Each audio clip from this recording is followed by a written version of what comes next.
caring storyteller than our guest this morning, because she is the master of telling a story. And I have the one and only founder, creator of Jacqueline Pinto Fine Jewelry. And Jacqueline Pinto is also our Superstar Award honoree. And we had a beautiful event at her location. And you're going to hear all about the story behind the story and meet this terrific woman who's created this brand. And, the first time I ever heard your story, it brought me to tears because there's so much legacy, and I love legacy leaders. So welcome to Spotlight TV, and this is all about you. Oh, thank you so much, Emily. Thank you for giving me this opportunity. From the moment that I met you and I heard about you, I'm like, this is a woman that I have to meet because you're changing the world. And I truly believe we have such an ability that we've been given talents, and if we come together, we can make something even better. So thank you for that. Thank you for letting me bring my fine jewelry, my creations here. I believe that jewelry is one of the most beautiful ways to storytell. And more importantly, coming from a Cuban-American background, I was able, number one, love jewelry, but I was able to see the strength and the power that it has to be able to bring different generations together and to build that legacy. And when I go back to history, when I go back and I discover how many cultures we've been able to almost decode because of the jewelry, the pieces that they were able to wear, that's what I feel that I have to offer. This ability to see that we're wearing sculptural art. And yes, it's personal, but it also allows us to be able to hand it down so that that story can travel with it. So I'm so excited to bring these pieces because in all of my collections, I was very much inspired by my grandmother and the sacrifices of our family coming to Miami and seeing everything they had to leave behind, but they didn't focus on that. They focused on the positive. They focused on, now we have the ability to build something. Let's make it even better. And I think that's what I want to tell, and especially in La Vie en Rose. And that was the story I was able to share with you. Yeah, that you have to share that with our viewers because I have always felt that, as you know, I'm a godly woman, and I believe that God has found, purpose for all my pain and has, brought me back to joy. And, I really felt that with your collection that, the way it moved from tears to joy. Yes. I really connected with the whole story and still to this day it brings me, but let's start with that one because I think that's really an important starting point. And I think that's a defining collection because it's a story, it's a DNA of my brand. If I was going to start a brand, especially a fine jewelry brand, it had to be really saturated with my history and be able to add to Miami's history because I'm not the only person who shares a story, but I'm able to bring it to life through the jewelry. So I think so many people can share. When they take a piece of this collection, they're going to be able to remember this story. So it all starts from my grandmother, Rosa. Beautiful woman, but she lived a life at 34. She had to leave. She was yanked from her city. Her daughters were sent before her to Miami. And she always talked about these because she was a great storyteller, these moments, but it was very factual. Emotion was always left out. And sometimes I think when you don't talk about those emotions, you carry them deep down inside. So fast forward to when she's 91, 92. She left her father behind he always said, you're going to be able to come back. It's not going to be a problem. And I get this card, right? And she archived everything and I take it out and I read it. And when I read this card, she wrote beautifully, but those emotions that she never spoke about, she wrote about. And she was so mad at God. She was so mad at the world for going through this. And I looked at her and tears were running down my face. And I look at her and I go, Mama, why did you never tell me that you went through this? And she goes, what are we going to do? We just have to keep going forward. And I realized at that moment, how many other people have gone through this, And I was like, well, she's not the only one. And then I analyzed the whole collection and I'm like, she had a valid point. Sometimes we can dwell too much on emotions, but there's a beautiful balance. If you carry and live that emotion with a purpose, there's a grace that happens. There's a grace you receive. And that's why in the beginning of this collection, it all starts with tears. And that's why there's those large tears, right? And they're beautiful. And I made them beautiful on purpose because you don't realize that even the worst things in our life can truly have a transformative power.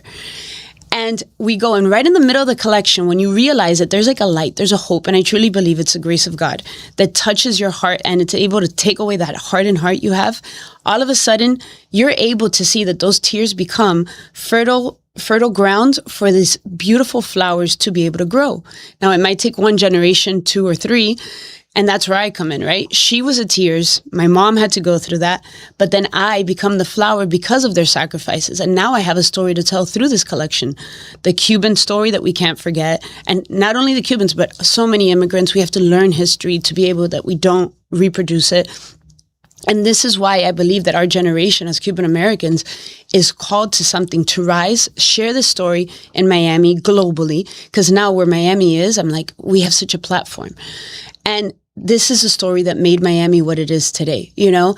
So it becomes so inclusive, but so growing and so rich. And these are the flowers. And I think when you go through that transformation, you find the joy in being able to be that rose or that flower, whatever flower you associate with. It's it's a beautiful story, and you tell it.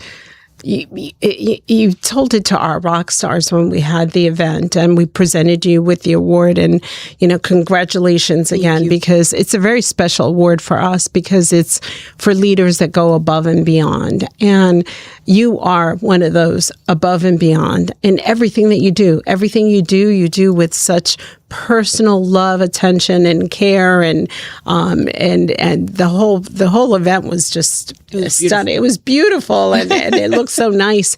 But everyone was just fascinated with the stories from each collection, and so we started with La Vie en Rose. Yes, and then, so each collection, we really focus. Fine jewelry is all about, it's not about volume, it's about quality, and it's about telling these stories. So we have 4 collections that we really that we focus on.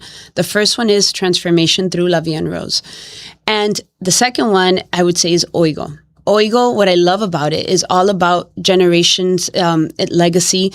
Why is it Oigo? It's actually a telephone cord, and done all in 18 karat gold. And one of the reasons that I called it Oigo, because the same grandmother, Mama, she would always answer the phone, Oigo. And so many people have this experience, Oigo. And I realized that I don't say Oigo. My kids aren't going to listen to this Oigo, but I need to tell this story. So every time I look at my Oigo bracelet and the telephone cord, it reminds me of my grandmother, and I hear it. It resonates in my mind. And I think, well, this telephone cord is also linking my generation with my children's generation. So we have to continue that legacy. So this whole collection is all about continuing your legacy, the jewelry pieces you're going to pass down with these stories to your children. So the third one I would say is the Art Deco. And Art Deco is, I believe, you must be a leader. When you've been given something special, you must have the power to realize that this is not for you. This is for the world. And it takes brave women, brave people, brave men to be able to really be pioneers and say, the world is going this way and I'm going to go this way. And these are the visionaries that change the world. What did I do? I focused on Art Deco. I focused on Cuban Art Deco because when I started looking at the history, I realized that President Machado, back in 1925, 1920s, he said, Cuba's in a great place, and we have to show the world how culturally advanced we are, how refined, how elegant we are. So taking from the World's Fair in Paris, he got government funds to be able to allocate those funds towards bringing enrichment into the city through Art Deco. So you'll notice that there's a huge Art Deco influence in different buildings in La Habana. And I took from the veterinary school this horse head. And I was like, that horse head, you wear it on your pointer finger. And I believe it takes a strong individual to be like, this is beautiful. And I'm pioneering. Forget what's ahead. No, I'm going to trailblaze. We're going to lead, and we're going to carve a path. Because I think when you're a leader, you're scared, but you know how it is. You choose to be brave, and you're like, people will follow because I see that there's a vision. And I think Jacqueline Pinto, fine jewelry clients, are pioneers. And that attracts me because it's these are women that are not afraid to be different from everybody else in the best of ways. So that whole collection is all based on Art Deco, but also about that pioneer spirit. And you have that leadership spirit because, we have today in the studio this amazing team that you mentor. And, I know that when I'm speaking to anyone on your team, they're so they're just so pleasant, so caring. I mean, and they represent your brand. I mean, they completely, have that same spirit, which is a sign of your leadership and your mentorship. So, the fact that you say that, I mean, you walk the walk and talk the talk. Right. No, and I believe to be a leader is not about leading, but about serving. And I think one of the things I truly enjoy is like surrounding myself with a great team. I love giving people the opportunity that we grow, that we inspire each other. Because it's not, if you think that you're the one that they have to listen, no, it's about growing together. Yes, you have a vision and you see it. And can that vision bring to life and make other people better? That's what you want to do. Because if the impact was solely for yourself, we failed. It has to be about impacting the people around you. And being surrounded by people who understand this, that truly they're leaders themselves and they're like, I see it, And you want that personal growth for each and every person that you speak to. There's a beauty in that's how you make the world better. That's how we make cities better, countries better. So I believe that leadership is about realizing that it's about serving others. So that's what it comes down to, So in that jewelry, when I wear it, I'm like, yes, are we remembering all this that we have to be, And then that freedom and that creativity inspires people. And that's why that Gaudi collection to me is so important, which is a fourth one, freedom and creativity, because so many people are scared of being free, truly free on like being able, like Gaudi. Gaudi inspired me from Barcelona, Antonio Gaudí. And I went over there. And when I was in these beautiful architectural monuments that he made, that you're like, how did this man come up with this? And he's like, it went against everything that was presently there, but he's like, it's going to take 100 years to be able to build this, but we're going to get there. And he was able to get his whole team to build this. And I think the beauty in that freedom of creativity is that when you walk into Sagrada Familia, the beginning, the front of it is completely Baroque and the back of it is completely modern, because there's evolution and you can change your way of being and you're open to so much change and evolution in people and progress and everything. So that's what each collection stands for. I mean, it's a great story. So let's step back because I want to talk about the book. Mm-hmm. A friend of mine just told me she's going to be a grandmother, and every friend that I know that is at that point, grandmothers are special people. Yes. And I mean, I know that, mine, I used to call mine mama as well. Yes. And just, it was the best thing when we would go, for the weekend. So to mamas, it was like, you just were spoiled all over again. You got to do that. But let's talk about the book and let's talk about the story behind the book. Right. As an artist, as you wear so many hats, right? But when I created a brand, I knew that I had to tell a different story and I had to dig deep into what inspires me to create. So I went back to that little child, that little girl that was always there, and she's always going to be there because I think you should never lose that little child inside of you, And at that moment, I realized I had to write a story of that little moment that truly defined Jacqueline Pinto, and that spark of inspiration that hit her. So my grandmother actually never called me Jacqueline. There's a long story to that, but she rebaptized me with the name Usopi. And I was like, what is Usopi? And one day I asked her, I go, Mama, why do you call me Usopi? And she goes, oh, I think it's a beautiful name. And I'm like, what do you mean it's a beautiful name? What is it? I've never heard it. Nobody else has it. She's like, I know. I saw it in a magazine and it means child of the stars. Mm. And I was like, okay. I'm like, well, I accept that. I'm like, that's a great name. And my whole life, I was called Usopi through her. So she passes away and I'm never going to be called Usopi because nobody else calls me that. And then when I write this book, I'm like, this is the title of Usopi. It's a very different name, but it has such a beautiful meaning. And I've always been a lover of stars. Like we even have a star collection, but we only have it in the showroom. But that's going to evolve because there's such beauty. So I'm very called to that. And I went back to the moment that I realized that I had a gift. But that gift, you can have a talent, but also the people around you influence you so much. And as a parent, you know how it is. You're stuck in the everyday. You're the Michelangelo, right? You're making the David, but you're chiseling away and you're busy, but you need a helper back there. Those grandparents need to help you because when you're chiseling away and you're busy doing something else, that bond that a grandchild can have with a grandparent is so important. It's necessary. So she was able to take the time. She would teach me in the most loving, patient ways. And she taught me so much, not in many words, but in what she said and how she said it.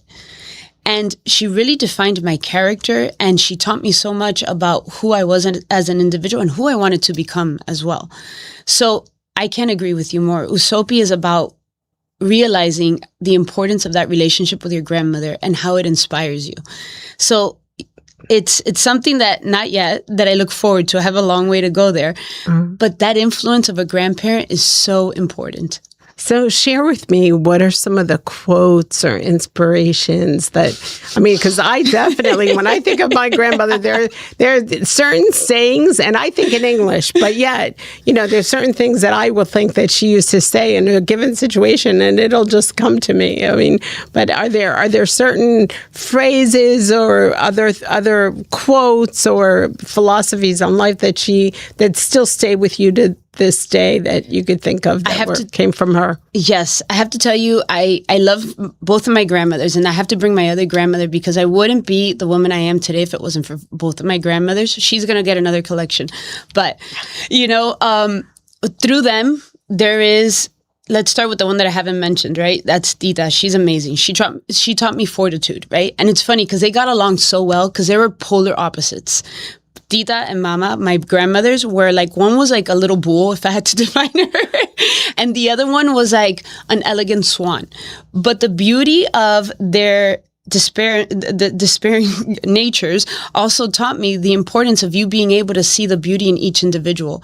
And that taught me the importance of taking this elegance, but having this gusto to go forward, So with Tita, I really learned about having the fortitude to have a vision and go forward and work hard for it. That's very strong. But then with Mama, I learned the importance that if you go forward, number one, your character is not defined by what you have. Never. She taught me, she's like, Sophie, I had so much and I lost it all.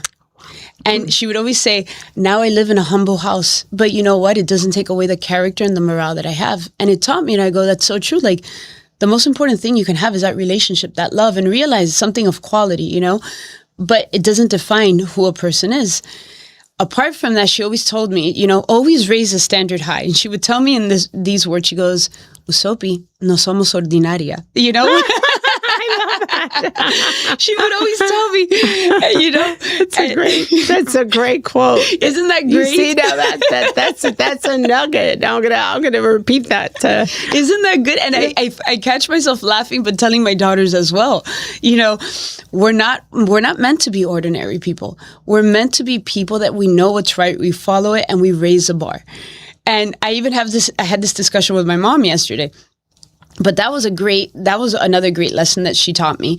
In everything. I mean, a person of truth. She taught me that how important truth is. Like whenever she told me a story, I knew it was factually accurate, even to the point that I doubted it, So I fact checked her. She was 100%. I did. Okay. So she actually told me 7 generations back. And one day I counted with her. I'm like, are you sure about this? Right. Mm-hmm. And I was like, and the only reason I questioned the generation, because then I did the 23andMe, right? And it proved that what she was saying went in line with the lineage. And I go, tell me again the generation. And I went back and I go, I had this in me, and this is 7 generations back. So the lady was completely accurate. So the story she told me left such an imprint on me, and I knew that they were factually correct. And I think that's what taught me, whatever you do, make sure you do it in truth. Make sure you do it from a place that has great meaning, and make sure you do it with great honesty. And I go, that's all you need, and then the gusto from the other one, do it with drive and vision. Drive, vision, I mean, all the qualities absolutely of a great brand. And let's talk about, because you're a mom. Yes. So balancing all of this, I mean, how do you do it? What's the secret sauce to managing such a beautiful brand? Because you don't cut corners at all. Right. I mean, in every single detail. I mean, I've seen you at work and seen your team at work, and, I know that none of that. So, my question is, how do you get it all done? Number one, great team, right? That's so important. But it really comes down to, what do you want to build, right? And to me, the most important thing, number one, is I want to build a great family, right? In the sense of teaching my kids what I've been taught. But they don't have to hear it, they have to see it too. And I have this part of me, I can't deny the fact that I was made to create. Even when I tried to not create, like when I first started going to school, everybody in my family is a doctor, a dentist, or you had to pick to be a lawyer. And I was going that route. Like artistry was never, or a brand was never something that was called a value, It wasn't, with so much insecurity that they went through, their professions offered them security. And I can understand that, but I'm like, I have to go a different route. So when I went to school, I went for biology. I started doing it. I love medicine. I think it's beautiful, but I knew that wasn't what I was made to do. I had something else. So I ended up getting my degree in psychology, but I have this creative little monster inside of me that must create. And then I realized through Soapy, through different things, I'm like, I am meant to tell these stories in a completely different way. So I always mark my career through my children, right? Because I have 6 children, but when number 2 was months old, this creativity was in me, and it was coming out. And that's when I started my costume jewelry, because I started putting things together. I learned the wholesale side of the business and everything. And I realized I loved it. But again, that fine jewelry was really coming back because I wanted these pieces to be generational. And when baby number 3 came, I'm like, if I'm investing all this time, I better make it work and it better be fruitful, right? Because I'm like, I'm taking away from being a mom and this becomes like your child. Let's do something I really believe in. So I went into fine jewelry, and thank God the perfect person came at the perfect time, and he showed me the way. Never even knew he was a professor at the Miami Art Institute, and he just opened his doors to me, and that allowed me to go into the jewelry world. Little by little, I went making pieces, and then I realized I ended up having a few more children, but at this point I was already in, and I had a clientele basis. And I had to keep going because this is part of who you are, even though you're a wife and you're a mother, but you have a personal story that you have to complete. You have a mission, and I think that is very important for me. So always trying to see where I'm at, always trying to see how it is that I can have the person I'm like, not taking away from myself and all of these identities. I realize, okay, this is part of the path that I have to do. So my children have been able to see the growth in me as an individual too. Like I'm more touched more than ever when my children write me these beautiful cards and they're like, "Thank you for being such a beautiful example of, not only talking about it but actually doing it. You inspire me." And I'm like, all right, this is where it counts, So building the brand, and then I want to leave something so beautiful to them. Like I truly have this want. I look at the companies like Cartier, Van Cleef. Nobody really remembers that these were family-owned businesses that started with a passionate person, and a talent. And they went little by little. This isn't something you build in one generation. This is something, not only my jewelry and collection, but my brand. Mm-hmm. And I want, hopefully one day my children are going to take this further, because I believe that I want my brand to truly be united with the DNA of Miami. And being able to be so strong, the same way we think of Paris, we think of Cartier, Van Cleef, that quality, that perseverance that I have in making a strong company team in Miami is part of the DNA I want people to know. So hopefully my children are going to be living through this as well and being part of this history. So you see, it's all about building something unique and special. So that's why I think it's worth the sacrifice. I don't know if it's balance. I know it's sacrifice, And I think what do you think about that? Well, there's a lot of passion and hard work. And, when women say to me, "Oh, well, I'm going to start a business so I have more time to be with my family," I'm like, no, wrong. I go, stop right there. Absolutely. I know, when I went off and started my own business, I mean, my son was 2.5.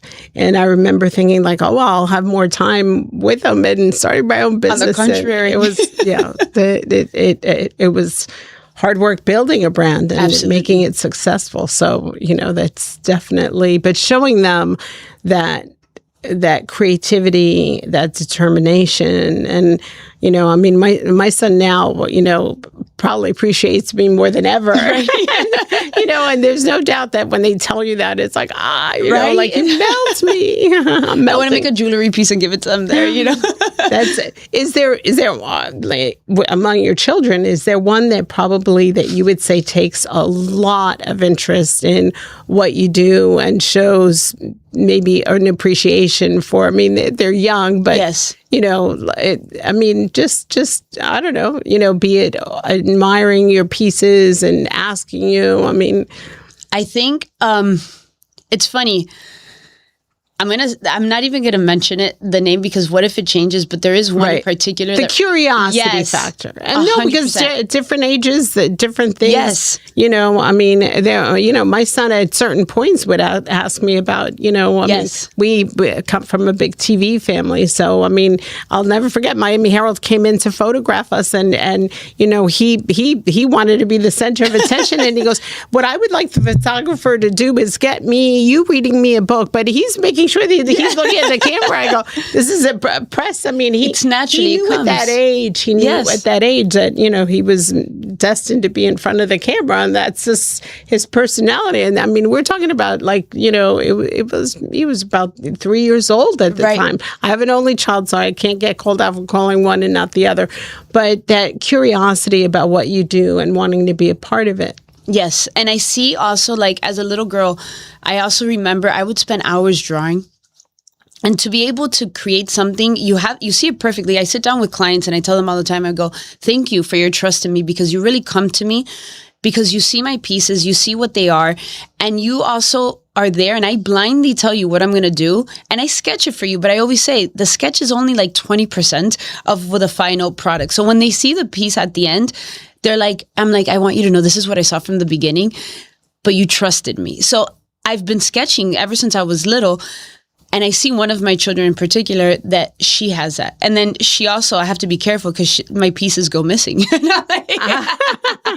And I'm like, where are they? And she's like, can I borrow them? You know? And then she wants me to create special pieces. She's like, do you think you could do this? You know? So there is that side of it, you know? So, but then I also have another one, my other daughter I'm creating pieces that mothers and daughters can also almost want to like take from each other, you know?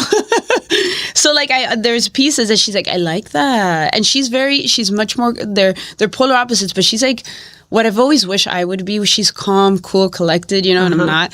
But she takes my piece. I'm like, all right, this is good, because I'm also bringing that generation, that love of being able to share those moments together, you know?